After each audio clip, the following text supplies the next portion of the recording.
Silchar medical college সহ শিলচর টাউনের বহু এলাকা জলের তলায়, নাজেহাল জনজীবন। জলের তলায় শিলচর মেডিকেল কলেজ সহ আশেপাশের বহু এলাকা। ভারী বৃষ্টিপাতে হাবুডুবু খেতে হচ্ছে শহরবাসীর। শিলচর মেডিকেল কলেজ হাসপাতালে ঠিক সামনে থেকে অলিগলি সবই জলের নিচে। শিলচর মেডিকেল কলেজের ভিতরে জমা জলে কষ্টের সম্মুখীন হতে হচ্ছে রোগীসহ আওয়া যাওয়া মানুষের। মেডিকেল কলেজের বারিকনগর এরিয়া সহ NIT point, Raypara road, Sonabarighat, bypass point সহ বিভিন্ন এলাকা জলমগ্ন হয়ে ওঠায় পথচারীদের চরম দুর্ভোগ পোহাতে হচ্ছে। বৃষ্টির জমা জল অনেকের ঘরেও স্থান করে নিয়েছে। এমনকি শহরের বিভিন্ন স্থানে জমা জলের দরুন তীব্র যানজট সমস্যার সম্মুখীন হচ্ছেন শহরের জনগণ। শহরের জল নিষ্কাশন ও চলমান কাজের বিষয়ে বিভিন্ন প্রশ্ন উত্থাপন করেছেন ভুক্তভোগীরা। আরও নতুন নতুন আপডেট পেতে শিলচর সংবাদ ফেসবুক পেজটিকে ফলো করে রাখুন এবং আমাদেরকে এগিয়ে যেতে সাহায্য করুন।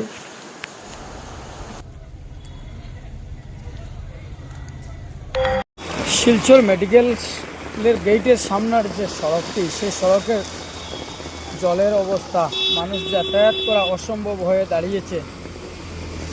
হাঁটু জলের উপরে মানুষ কীভাবে যাতায়াত করছে দেখলে কিন্তু অবাক লাগে।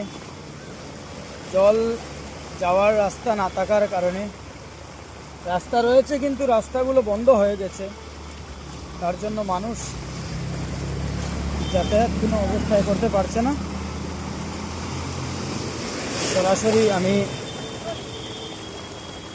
মেডিকেলে এসেছিলাম, কিন্তু এমন অবস্থা, মেডিকেলের ভিতরে যাওয়া অসম্ভব হয়ে দাঁড়িয়েছে।